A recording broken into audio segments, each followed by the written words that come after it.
Will you join me now in saying our chalice lighting words?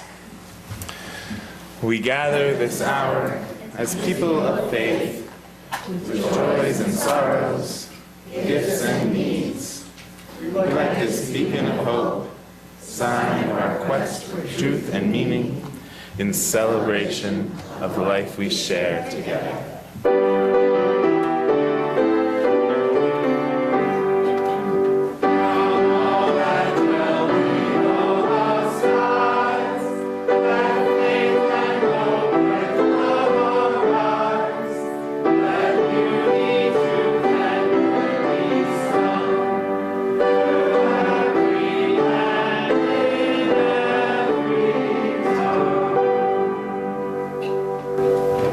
Good morning, friends.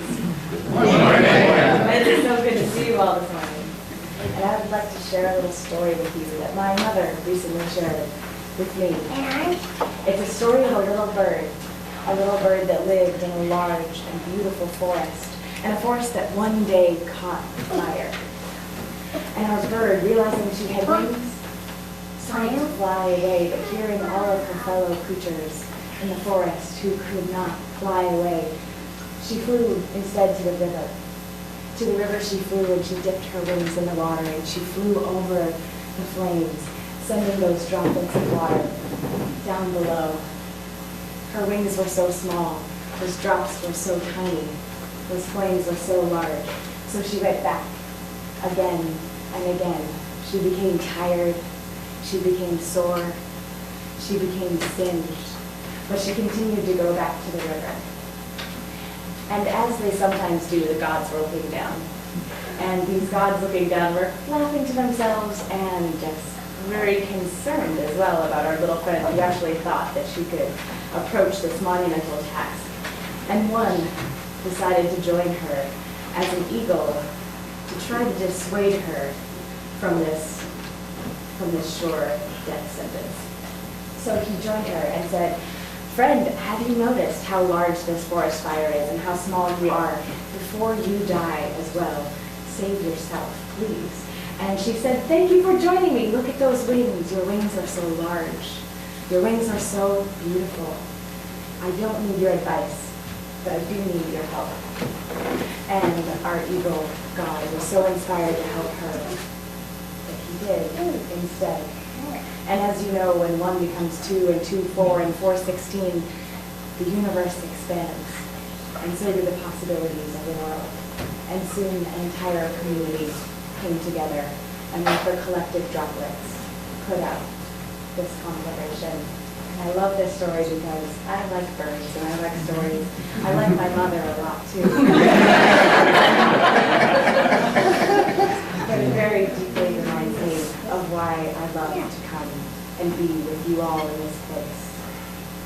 Whether our art becomes our activism, whether our questions cultivate our faith, whether the seeds we sow may feed entire generations to come, whether we, when we ordain, those beloveds among us, and lift them up that their light may shine so brightly. This is why we join. It is so good to be with you this morning. Thank you for joining our celebration of life.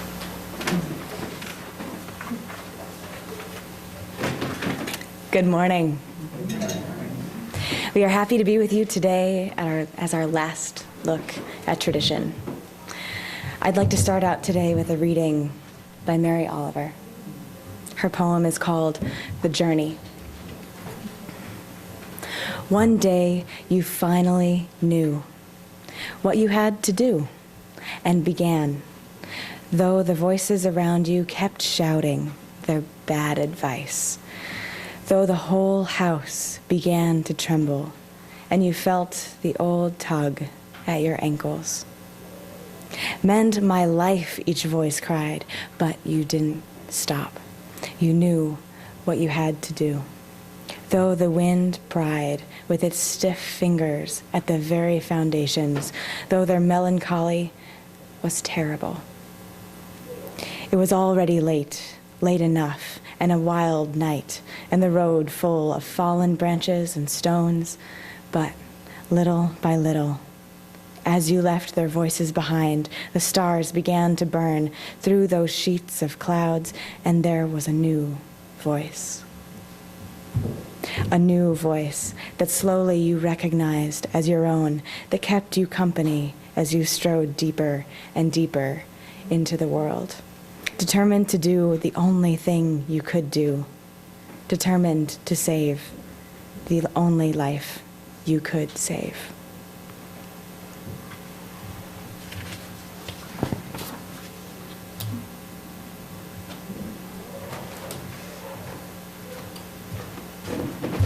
Thank you, Petra.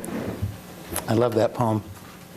The last look at tradition. It's such an honor to be here with you today and to be delivering the sermon. I feel like we're getting a jump on the month of revelry already with the papeles fragiles. Tan bonito y que festivo. Muy bueno, muy bueno. In a few weeks, the Healthy Congregations team will be presenting our covenant, and it was written based on input from our focus groups. One of the items in our covenant is an aspiration to honor tradition and embrace change. It was wonderful to be present at Sarah's ordination yesterday. What a pleasure to be part of a traditional ceremony that honored and recognized Sarah's effort and her hard work, celebrating her transition from intern to minister. Probably one of the most often forgotten traditions is how we assist each other in passing through the various stages of our life. Ceremonies of initiation and rites and rituals of passing from one life stage to another have largely been discarded in contemporary modern societies. For some, traditional observance brings no joy, and memories are purposefully and casually forgotten. Much of what passes as tradition and transformative rite today is superficial and hollow, like diplomas at graduation or legal age binge drinking or voting rights or military service. And some are neither transformative nor constructive. Violence and risky behaviors become ways of testing and proving our physical abilities. Every generation has some members for whom the symbolic brush with death becomes the literal end. In my high school, I remember recognizing several missing classmates who began their initiation to adulthood with the keys to adulthood, but ended it only too soon with alcohol and fast cars. I think everybody's got somebody like that in their life. There's a basic need for constancy of tradition in our lives, though, especially relevant ones marking our life transitions. That's why it was so beautiful yesterday and meaningful for us to be present at Sarah's ordination. What began as the striving of an individual ended in triumph and was witnessed and affirmed together by our whole community. Towards the end of the ceremony, one of the speakers remarked that the energy and the love in the room was palpable. And I was so delighted to see Louise with us today, because she was that exact speaker who I really loved that ending piece. It was a moving ceremony. I was deeply moved yesterday. It was tradition at its finest. The laying on of hands was a very powerful piece, because not only did it connect all of us to Sarah, but it connected all of us to each other as well. I've been sitting with the sermon for a few weeks now, and there it was, all played out right in front of me. It was beautiful. French anthropologist Arnold van Gennep came up with that term, rites of passage, when he started analyzing different cultures back at the beginning of the 20th century. Van Gennep looked at initiation ceremonies from around the world and found universal similarities in all cultures. Go figure. Effective rites of passage have a sequential progression that includes a dying of the old, adolescence, for example, a transformation, and the birth of a new. These passages are as natural to the human experience as the passing of the seasons. The commonalities are shared across time and cultures, not because people the world over had the same good idea, but because the stages of life that demand recognition, witness, and support are inextricably linked to the fabric of our natural human development. Rites of passage join the individual's life with the rhythms of community and the natural world, and when taken together, create a framework reminding us of the larger scenario of which we are all a part, which is simply the brotherhood and sisterhood of humanity on this fragile spaceship Earth. Van Gennep observed that it is indeed a cosmic conception that related the stages of human experience to those of plant and animal life, and joins them to the great rhythms of the universe. Joseph Campbell observed similar patterns in his exploration of world mythology. Through that lens of the hero's journey template, he observed that the initiate must separate from the safety of the familiar, enter into the dangerous unknown to confront fears and gain wisdom, so that she may return with new skills, a new understanding, a new social status, in order to be of service to her community. Death, transformation, rebirth. It is the crossing over from the adolescent I side of existence to the mature we side of living. And it must happen multiple times over the course of a full life. We die unto ourselves over and over, and each successive passage qualifies us for the next. The heart of these rites occurs in everyday life as we succeed in those developmental tasks that naturally move us forward into greater and greater heights of self-expression and actualization. The passage from the adolescent I to the mature we can happen at any life stage, and indeed, it's never too late for an initiation into mature adulthood. Some are lucky to have multiple opportunities, and I only hope I can be awake and aware enough the next time it comes around. I had a phone conversation with Marcus earlier in the week asking for some feedback on the sermon here, and he had some great points, and then kind of playing over those tapes again and going back and making sure I got, like, what kind of, oh, that's going to do, okay, write and revise, and I heard his psychotherapist voice telling me, tell me about your childhood. So I had no personal anecdotes at the time, but true to tradition, as I understand it, in the 11th hour, something did come to mind. So I had a pretty good childhood. I had some loving parents. My mom was from the Philippines, and I've talked with her about her. I've talked with her many times, but I've talked about her in this sanctuary a couple of times, I think. She was a loving mom, and so we as kids all had that great relationship. My dad, on the other hand, gave me the practical and responsible part of being an adult, but I think as far as the emotional and spiritual side of things goes, it was a little estranged there. So he did teach me how to bait fish, and because I was fascinated with his tackle box, I wound up with a tackle box. But those kinds of transitions throughout my life, and looking back at that, were kind of few and far between, or disjointed, or are really not really present at all. One of the things, so, you know, I think that we go through that naturally on our own, and we find these experiences that can fill whatever kinds of vacuums or voids that might be perceived. And so I think each and every one of us does that.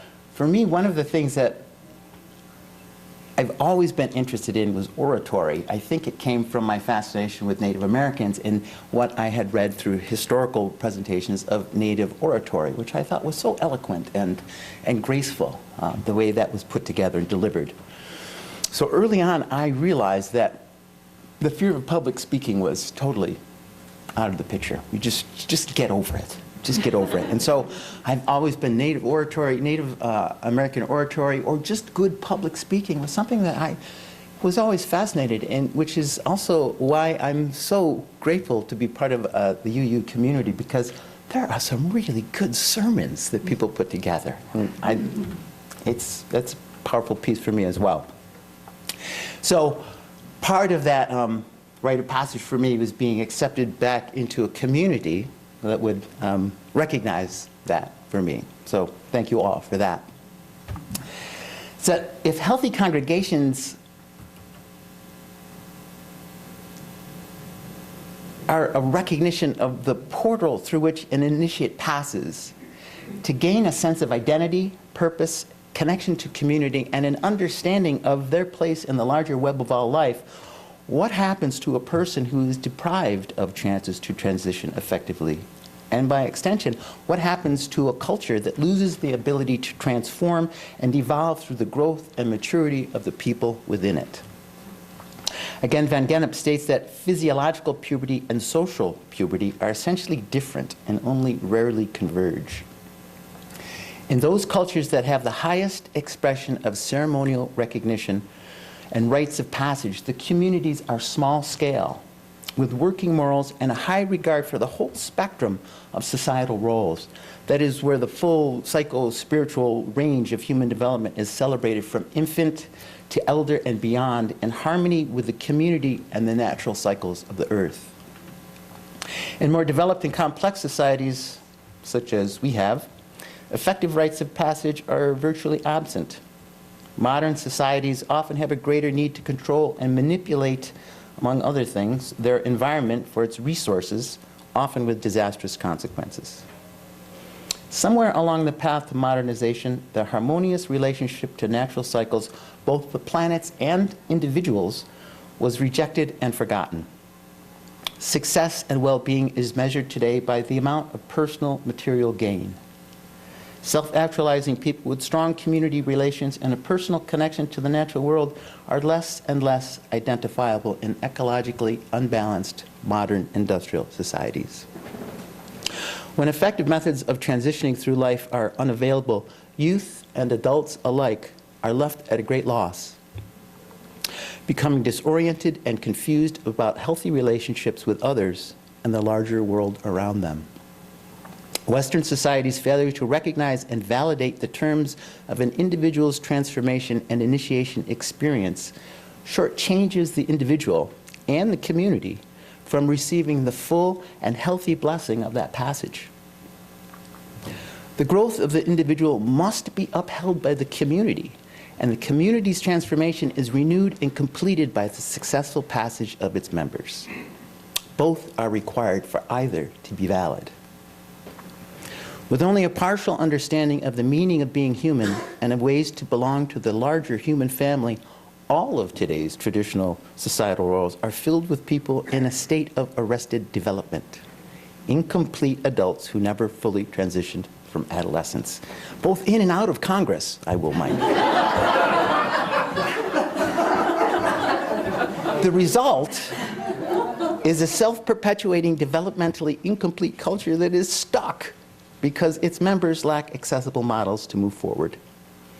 The only examples visible operate from the same deficiency. Highly individualistic and egocentric contemporary societies stuck in adolescence are unnatural and unbalanced, inevitably giving rise to a variety of cultural pathologies, such as hostile competition, materialism, greed, violence, racism, and ageism. We have only just begun to understand that the deep yearning many feel for wholeness stems from the desire for a complete initiation both into our human family and our environmental home. Without relevant rites to provide a context for our being and to acknowledge the mystery and metaphor of nature, the world can become empty and lifeless.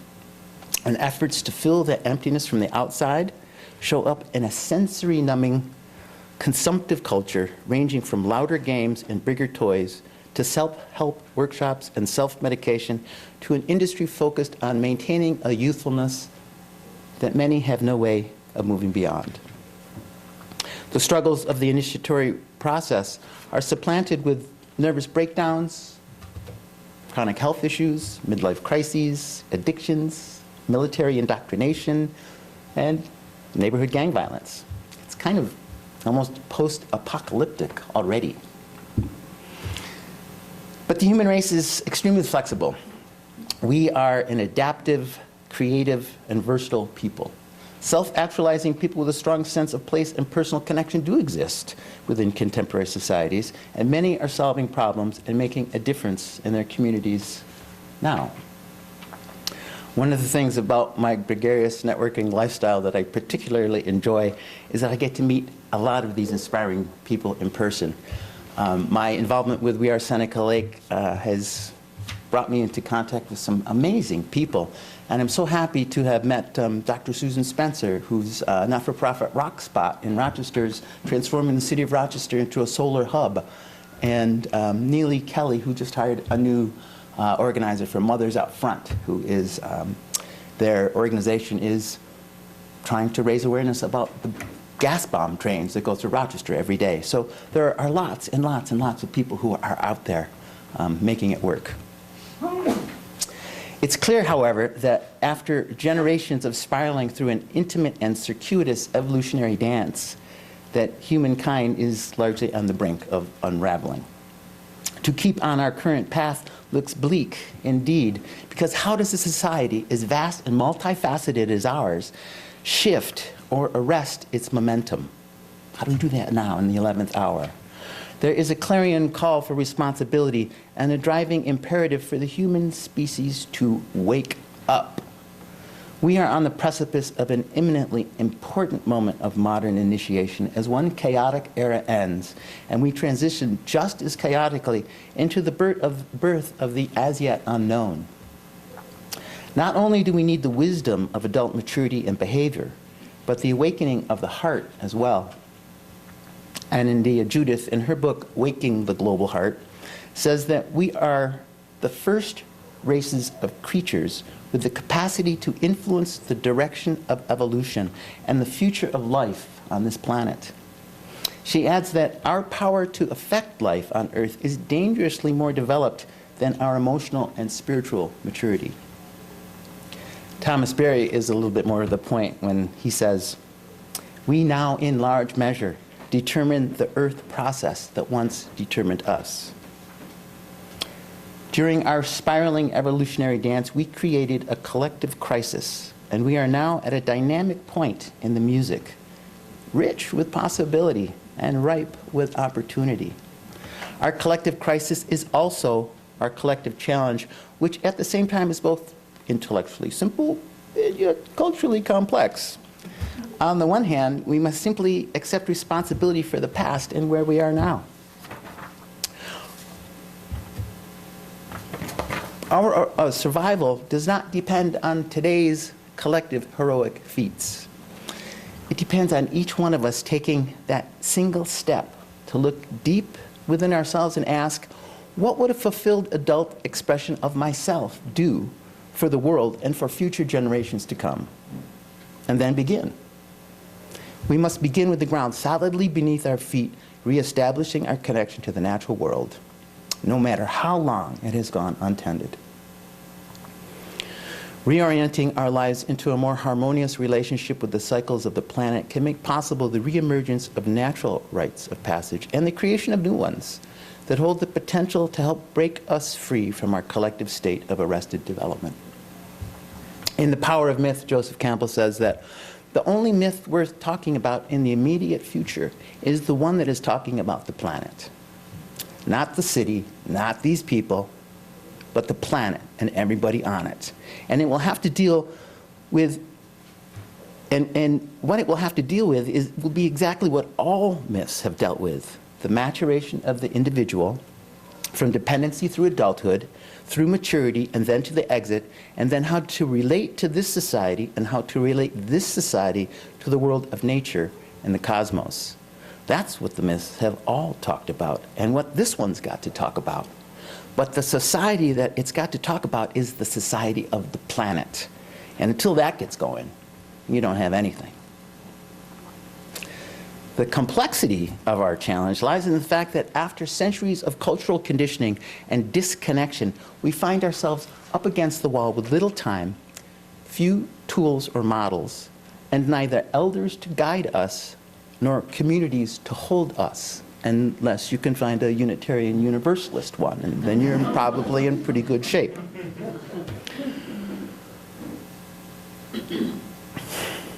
We can't rewind and repeat our evolutionary dance.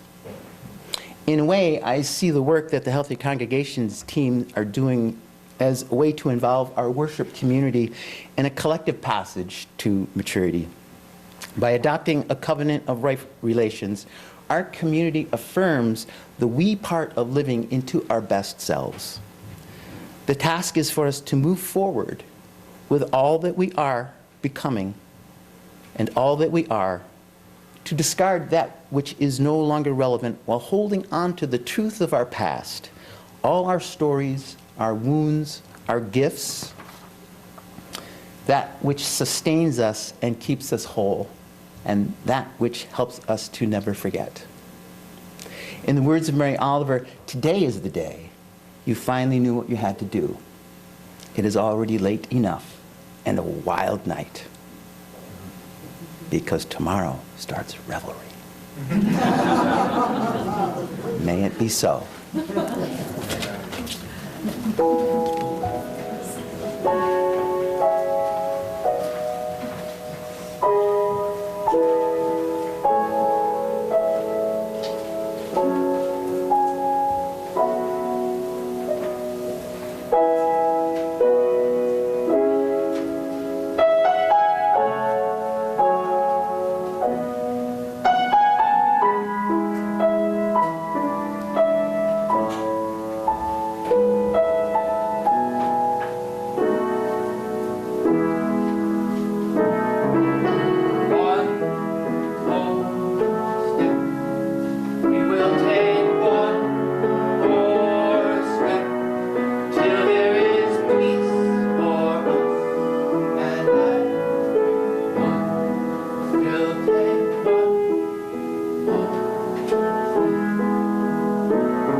Join a hand, touch a shoulder. Let us be connected. We are one body. We depend on one another more than we know. And let's say together our closing words. We extinguish its flame, but not the light of truth, the warmth of community, or the fire of commitment. These we carry in our hearts until we are together again. Amen.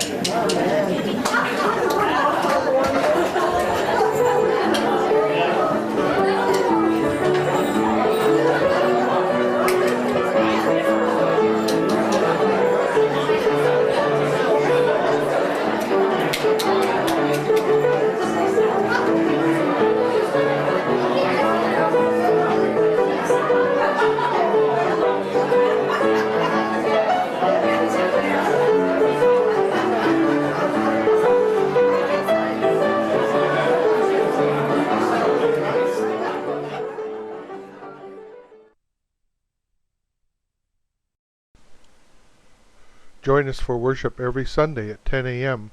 at the Unitarian Universalist Church of Canandaigua, a welcoming congregation. We are located at 3024 Cooley Road, 4 miles west of South Main Street, Canandaigua, just north of the intersection with Routes 5 and 20. Look for the blue signs just before the turn. Your comments about this program or questions about the church are welcome at 585-396-1370 or at our website, www.canandaiguauu.org.